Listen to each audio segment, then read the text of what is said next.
Welcome back, Aisha. You've made excellent progress so far. In today's session, we'll focus on one of the most enjoyable ways to improve your English, storytelling. Storytelling? That sounds interesting. Yes, storytelling is very powerful.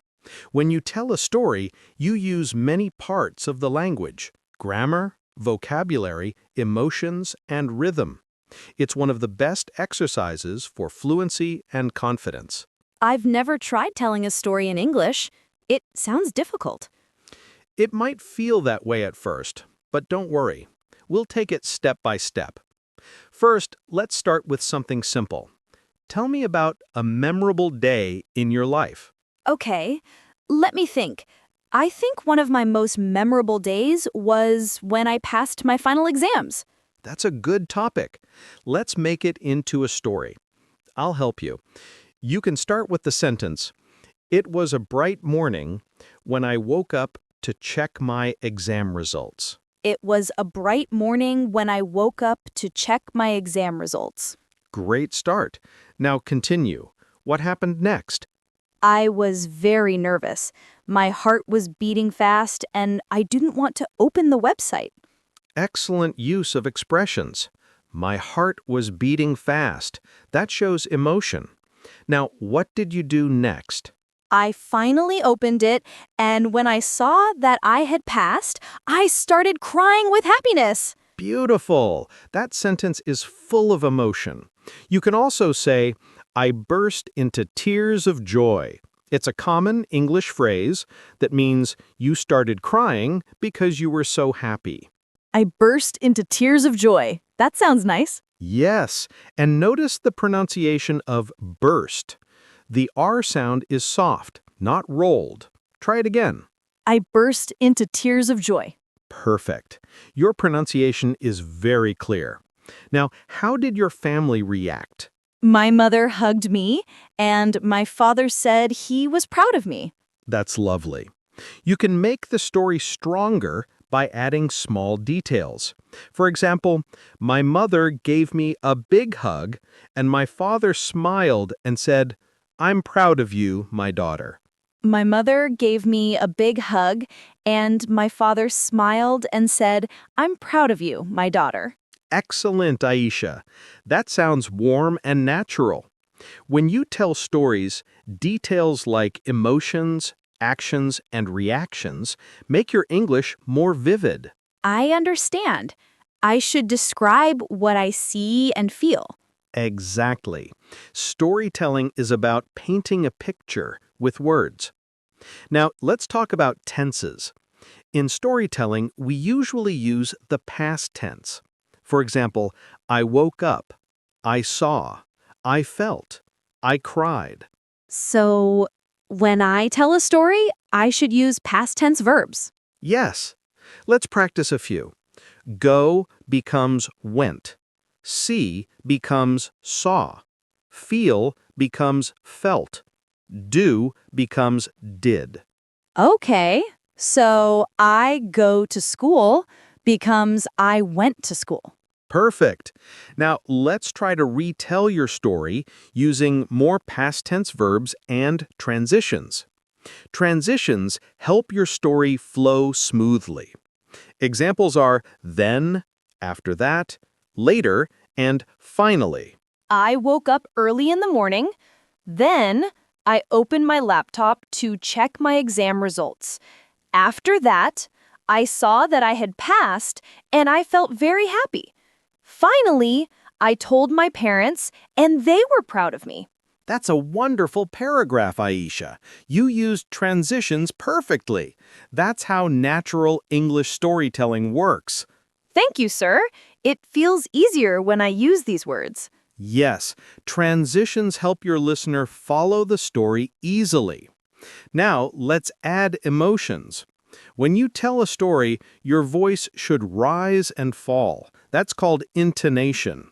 Yes, you told me before that English has rhythm. Exactly. For example, if you say, "I was so happy," you should let your voice rise on the word happy. It shows your excitement. I was so happy. Perfect. Now say, I was really scared, with a lower tone to show fear. I was really scared. Excellent. You're learning how to use your voice to express emotion. That's what makes storytelling powerful. This is fun. I didn't know pronunciation also includes emotion. Yes, pronunciation is not only about sounds, it's also about how you express feeling. That's what makes English sound alive. I'll try to add emotion when I speak. Good idea. Now let's try another short story. I'll give you a situation. Imagine you lost your phone but found it later. Tell that story in a few sentences. Okay. Yesterday, I went to the market with my friend. When I came back home, I realized my phone was missing.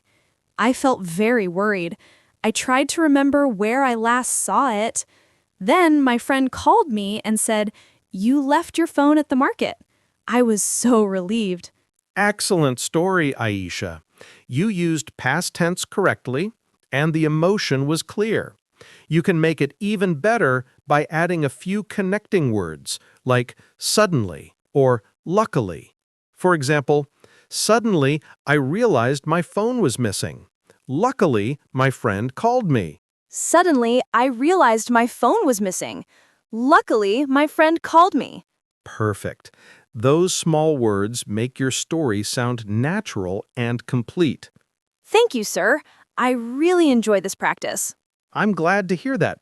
Storytelling also helps you remember vocabulary. When you use new words in a story, you don't forget them easily. That's true. I remember words better when I use them in sentences. Exactly. Now let's talk about expressions for emotions. For example, instead of saying, I was happy, you can say, I was over the moon. It means very happy. Over the moon. That's a nice expression. Yes, and instead of I was sad, you can say I felt down or I felt blue. These are idioms used in daily English. I felt blue. That's interesting. It means sad, right? Yes, exactly. Idioms make your speech sound natural and expressive. But remember to learn them slowly, one or two at a time. Okay, I'll try that. Good. Now let's review what we learned in this whole course. First, we focused on listening carefully and speaking slowly. Then, we learned about stress, rhythm, and linking words. After that, we practiced real-life conversations and polite expressions. And today, we explored storytelling and emotion. Yes, sir. I learned a lot from these lessons. You've done an excellent job, Aisha. Your confidence has grown, and your pronunciation is improving. Do you feel different compared to when we started?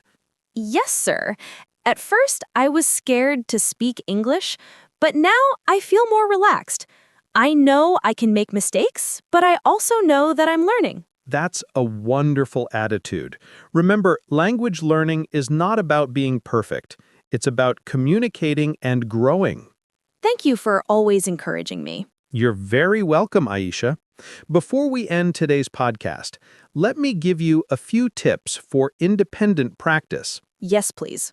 Number 1, listen to English for at least 15 minutes every day. It could be a podcast, a short story, or a YouTube video. Okay. Number 2, speak out loud. Even if you're alone, talk to yourself in English. Describe your day or tell a short story. Okay. Number 3, record your voice and listen to it. You'll notice pronunciation improvements over time. And number 4, don't compare yourself with others. Focus on your progress. I'll remember that. Thank you for everything, sir. You're welcome, Aisha. I'm proud of how far you've come. Keep practicing with passion, and one day you'll speak English naturally and confidently. I will, sir. I promise to keep learning every day. That's the spirit. Remember, English fluency is not a destination, it's a journey. Enjoy every step of it. Thank you, sir. See you next time. See you soon, Aisha. Keep listening, keep speaking, and keep believing in yourself.